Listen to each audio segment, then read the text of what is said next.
लोग रीवा आमंत्रित हैं। रीवा आइए और रीवा में व्हाइट टाइगर भी देखिए और एयरपोर्ट भी देखिए और रीवा में रीवा का पूरा ट्रांसफॉर्मेशन हुआ है। जन जन की आवाज, सिटी न्यूज एमपी।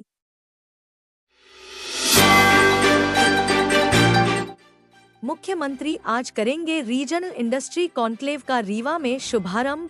मुख्यमंत्री डॉक्टर मोहन यादव 23 अक्टूबर को एक दिवसीय प्रवास पर रीवा आएंगे। मुख्यमंत्री डॉक्टर यादव 23 अक्टूबर को सुबह 8:50 पर भोपाल से वायुयान प्रस्थान कर सुबह 9:40 पर एयरपोर्ट रीवा पहुंचेंगे।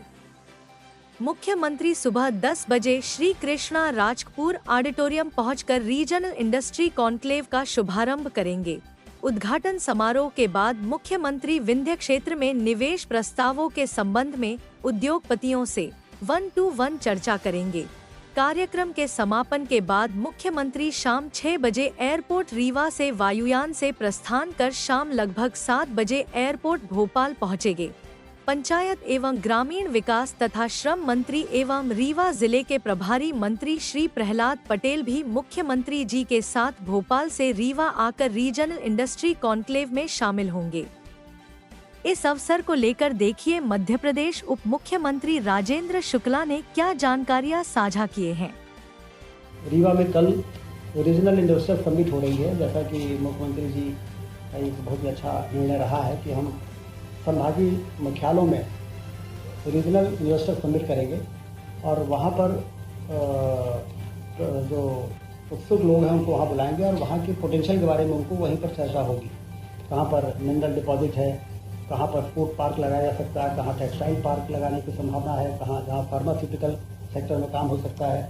हमारे विंध्य में आप जानते हैं कि सीमेंट का हब है, वो 40 मिलियन टन सीमेंट बनती है, 15,000 मेगावाट कोयले से बिजली बनती है।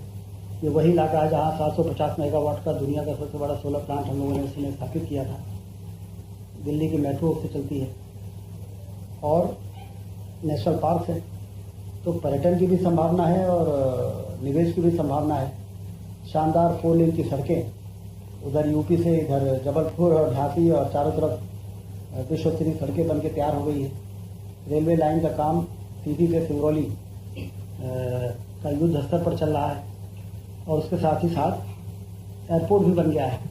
तो निवेश के लिए जो जरूरी इंफ्रास्ट्रक्चर है वो विंध्य क्षेत्र को अब प्राप्त हुआ है, जाके पूरा रोबस्ट इंफ्रास्ट्रक्चर जिसको कहा जाता है, जो इन्वेस्टमेंट के लिए बहुत आवश्यक होता है, वो बन के तैयार हुआ है। सब लोग रीवा आमंत्रित हैं। रीवा आइए और रीवा में व्हाइट टाइगर भी देखिए और एयरपोर्ट भी देखिए और रीवा में रीवा का पूरा ट्रांसफॉर्मेशन हुआ है। तो यदि आप लोग 10-15 साल पहले जो गए होंगे तो उनको तो बहुत फर्क दिखेगा। और इस इन्वेस्टर समिट में अच्छी तैयारी की गई है। मुख्यमंत्री जी के मार्गदर्शन में बहुत अच्छी व्यवस्था है, तो वहाँ पर आप लोग पधारें। रीवा का होने के नाते भी मैं आपको आमंत्रित करता हूँ। 4,000 निवेशक आ रहे हैं, तो आप ये मानिए कि अच्छा निवेश होगा। पहले इन्वेस्टर समिट इसलिए नहीं हो पाते थे कि मध्य प्रदेश में चलने लायक सड़कें नहीं रहती थी, गाँव अंधेरे में डूबे रहते थे, पावर सरप्लस स्टेट नहीं था।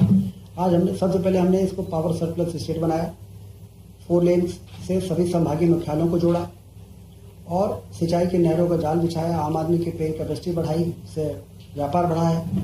तो उसके कारण जब हमने मध्य प्रदेश की मार्केटिंग की तो मध्य प्रदेश के पोटेंशियल के बारे में लोगों को मालूम पड़ा। तो जब ये होने लगा तो आप देखिए वॉल्वो आयशर ने 7वां प्लांट लगाया है मध्य प्रदेश में। ऑटोमोबाइल के इतना बड़ा सेक्टर है। रिन्यूएबल एनर्जी में रीवा में यदि 750 मेगावाट का 4,500 करोड़ के निवेश में सोलर प्लांट लगा, तो ये हमारे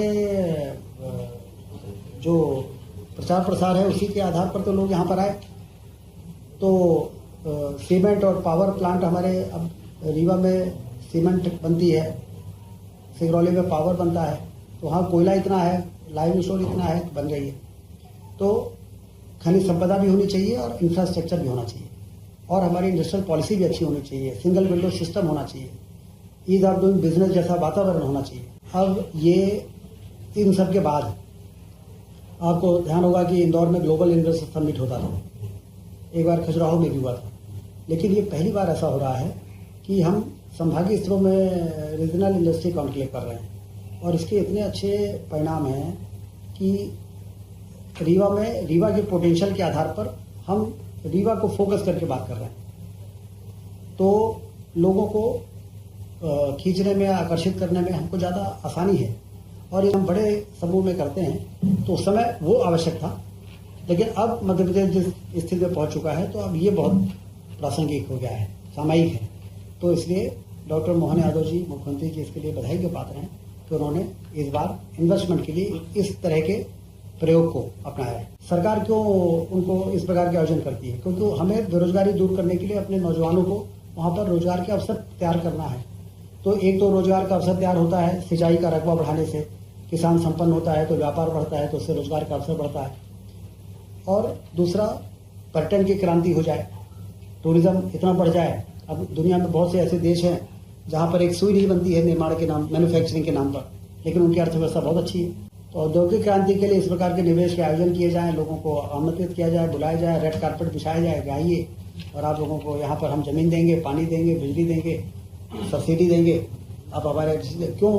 इसके पीछे उद्देश्य यही है कि जब वो इंडस्ट्री लगाएंगे तो रोजगार के अवसर तैयार होंगे, तो हमारे यहाँ के लोगों को रोजगार मिलेगा।